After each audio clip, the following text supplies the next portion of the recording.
निहार तारा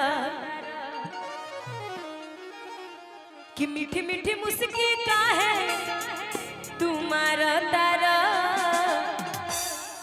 टुकु टुकु ऐसे का है निहार तारा कि काथी चले तोरा मन में सारिया हो।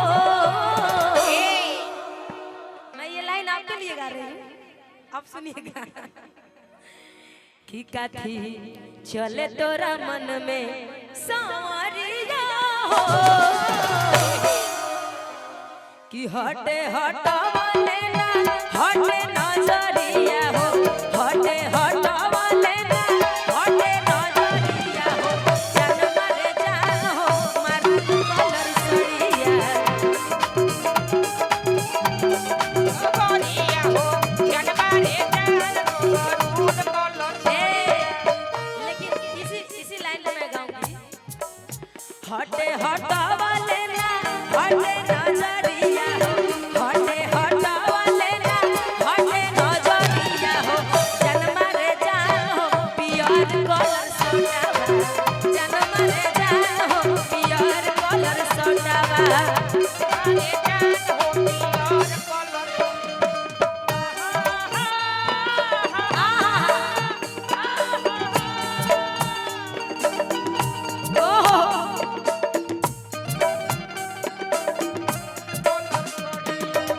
जान मारे जान हो मारून कलर सड़िया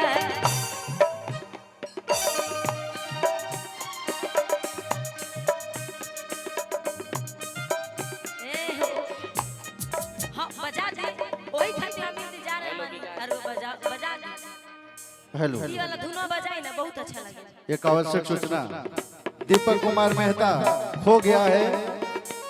मुकेश मेहता जी घर बुला रहे हैं, कृपया आप मंच पे चले आए। दीपक कुमार मेहता अगर मेरी आवाज को सुन रहे हैं तो कृपया आपका पिताजी बुला रहे हैं। मुकेश मेहता आप मंच पे चले आए। चलिए हाँ बजा दे ओहो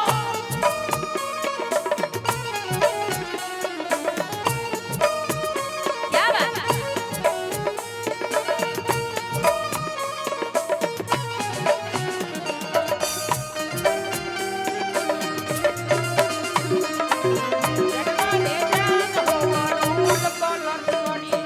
तुमको चाहा था तुमको चाहेंगे वादे जो किए वो निभाएंगे ऐसा नम हर जन्म का ये इकरार है हमको तुमसे प्यार है हमको तुमसे प्यार है।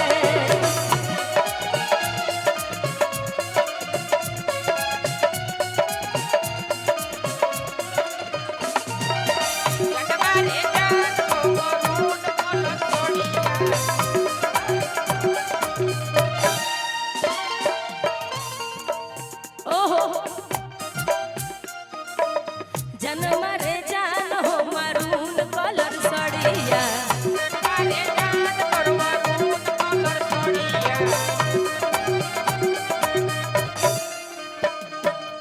कहावा से बोले बाड़ू ऐसन सूरतिया हो गजरा तो छेदतावे छतिया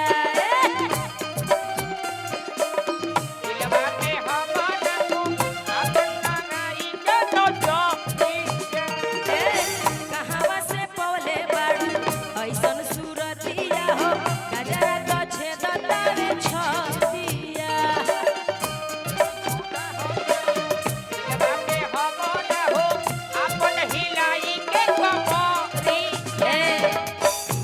लेकिन इस गाने पे मैं ये गाना अजय भैया के लिए गाई थी। उनके तरफ से बहुत बहुत देखिए हजारों रुपया का आशीर्वाद आया है और बहुत आशीर्वाद प्यार मिलता भी है हमेशा अजय भैया के तरफ से।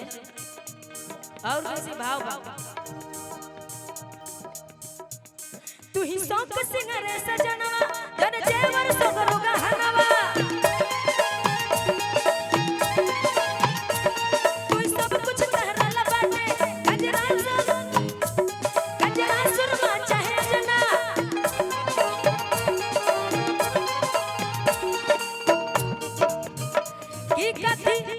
चले तोरा मन में सांवरिया हो। ये गाना इतना टेढ़ा है कि स्टेज पे गाने में बहुत ज्यादा दिक्कत हो रहा है। और ये देखिए आशीर्वाद आया है, इधर आइए तो विकास जी, इसको खोलिए इस कागज को, इस पे क्या लिखा हुआ है ये पकड़िए, बहुत लंबा चौड़ा लिखा हुआ है।